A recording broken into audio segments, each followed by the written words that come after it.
Good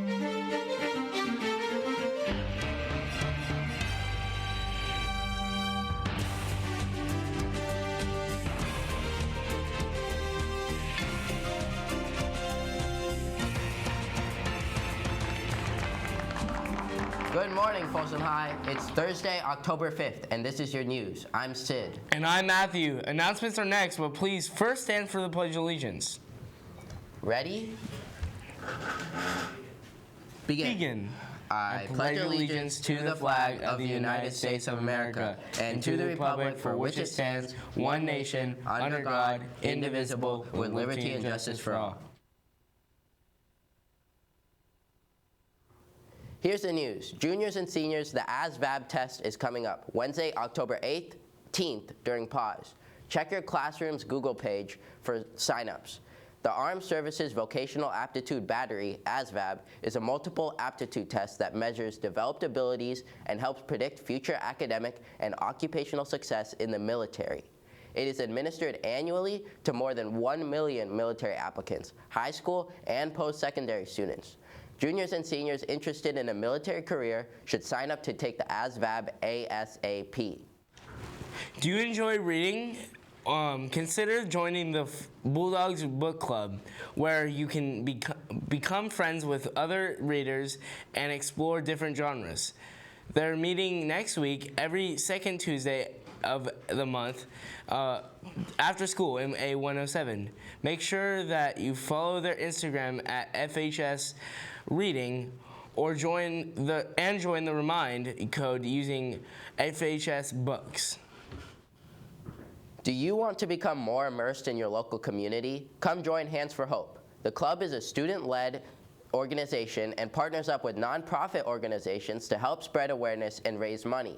They offer great volunteer hours and outreach opportunities. Just by coming to every meeting, you get 1 service hour. At all meetings, they provide free snacks, and meetings are on every second and fourth Wednesday at 3:45 in room A106. Homecoming is next week. That means Homecoming Spirit Days. We don't have school on Monday, so Spirit Days will start Tuesday 10:10 with Wake Up America. It's PJ Day. Wednesday 11th will be Pack Your Bags with Anything But a Backpack Day.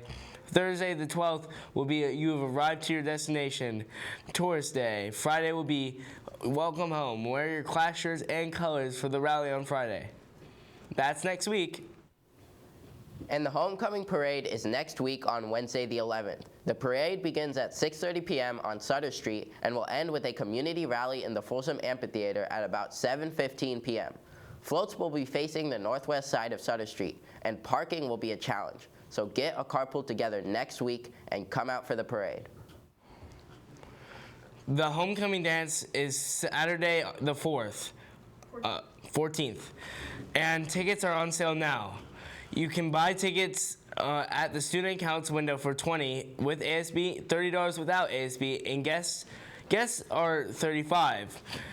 And guest bids are due Tuesday, October 10th. Prices will go up to $50 for everyone on Friday, October 13th. You can pay with cash, check, or credit cards, but no Apple Pay is accepted. A student ID card or the Mint app is required to purchase tickets. Also, overdue library books or textbooks need to be returned to the library before you can purchase your ticket. You can buy tickets before and after school and during lunch, starting today through Friday, the 13th. AP test registration is now open. If you are currently in an AP class, talk with your AP teacher about how to register or go to the Folsom High website. Once there, click on Students and Parents and then click on Advanced Placement.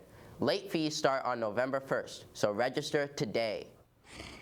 Folsom High will be hosting the 20th annual marching band competition starting on Saturday, November 4th. Gates are open at 4 p.m. and the show starts at 5 p.m. Watch high school bands from across the state compete. Folsom High's very own award-winning band will be performing last, followed by the award ceremony. There will be the snack bar will be there, and student tickets are only $8. In sports, girls varsity golf players are excused at 1:20 today for their match against Whitney. Girls tennis is out at 2:10 and will play at Del Oro. Freshman football players are excused at 2:15 for their game in Rockland, and girls volleyball will be at home tonight against Del Oro. Freshman volleyball players are excused at 3:10. Come out to the gyms tonight to cheer on your Bulldogs. And that's it for the news today. Stay tuned for some short films from our video production classes. Tomorrow is Friday. Until then, let's make it a great day to be a Bulldog. Shout out to Mr. Johnstone's forehead. Please vote for him for Homecoming King. And shout out to Miss Garanti.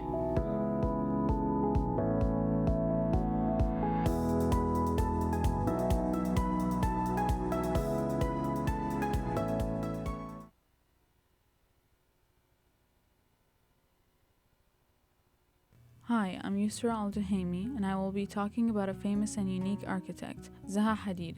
Zaha Hadid is a well-known British-Iraqi designer and artist that reshaped skylines with her groundbreaking designs. Zaha Hadid's buildings are a breathtaking fusion of innovation and futuristic aesthetic.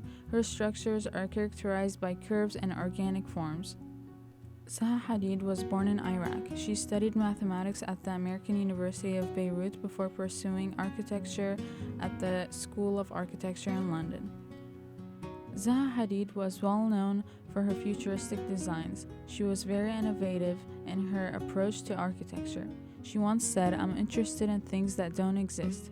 Her mindset was a dedication to creating the unimaginable architecture landscape. Zaha's creations continue to inspire a new generation of architects. She was never married nor had children as she only focused on her work. Zaha passed away at 65 in 2016 because of a heart attack. Zaha Hadid's spirit and belief in the future echo in the structures she left behind. Thank you for listening.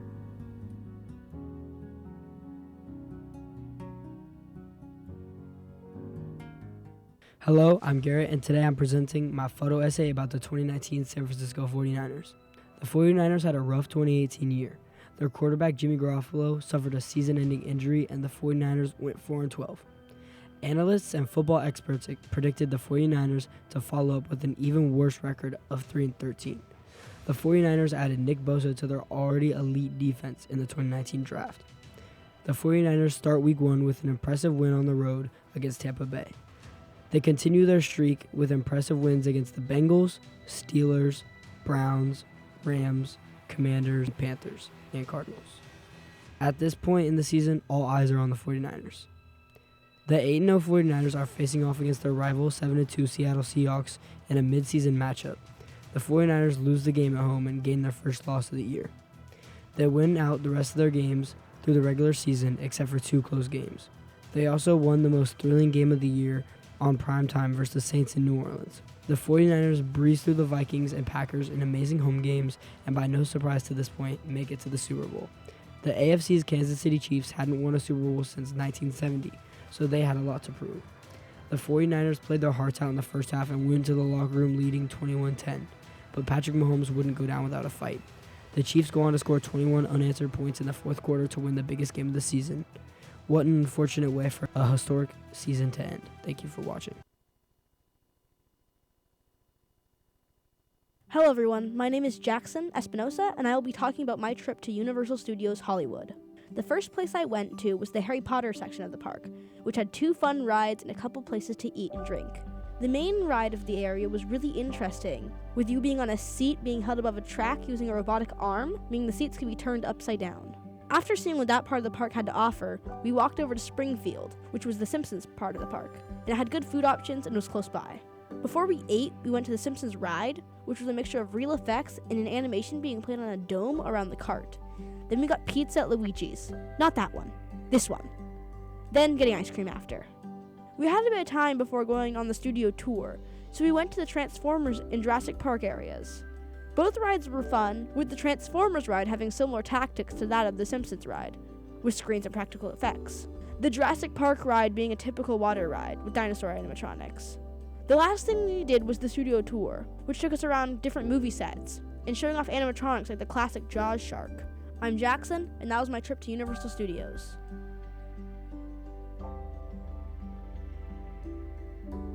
Hello, I am Nicholas Gonzalez, and I am going to be talking about my vacation to Maui this past summer. My hotel room was in Ka'anapali and had beautiful oceanfront views and private beach access, which I visited a lot throughout the trip. I went to Lahaina a few times where I shopped at Front Street and saw the iconic banyan tree. The town was very pretty. Later on, I drove to Wailea and went snorkeling, where I swam right next to a turtle. Pretend that's me. The following day, I woke up at 3 a.m. to drive up to Haleakala National Park to watch the sunrise. It was a bit cold, but the view of the sun and the crater down below was heart-stopping. Also, I spent most of my nights entranced by the beach view outside my hotel balcony. On the final day, I ventured through the famous road to Hana. I drank out of a coconut from a local vendor while staring out into the beautiful views along the way. And before I knew it, it was time to head back home. This was my unforgettable trip to Maui. And though you should definitely visit the island sometime in your life, now is not the time. Due to the fires, the locals are begging tourists not to visit the island in the near future as they need their resources. I am grateful I got to visit 2 weeks before tragedy struck, but now we must respect the locals' wishes. This was my presentation. Thank you for listening. Prayers for Maui. Hello, my name is Lily Machi. My photo essay is about when I went to Las Vegas. I am a cheerleader and had competition in Vegas.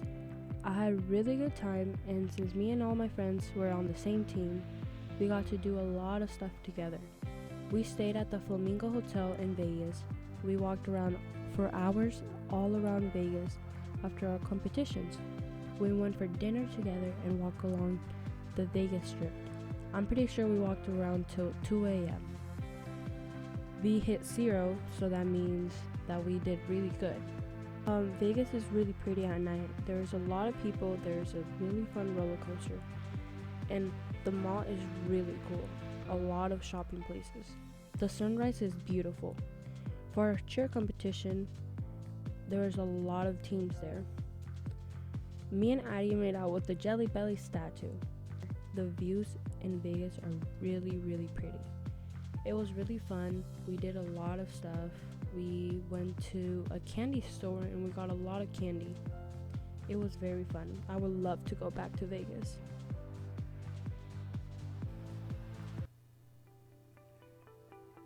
Hello, my name is Natalia Muniz, and I'm going to be doing my presentation on the 2023 Eras Tour. The Eras Tour is done by Taylor Swift to celebrate each era that she has done along the years prior to its debut. The Eras Tour is a 3-hour-long concert with openers like Haim and Gracie Abrams. Each era she performs has an outfit changes. The Lover era has a pink and blue bodysuit. The Fearless TV era has a gold bodysuit and dress outfit combo. 1989 has a skirt and top combo. And Red TV has a skirt and hat combo with a red bodysuit. Reputation has a snake bodysuit, and Midnight's has a navy bodysuit and coat combo.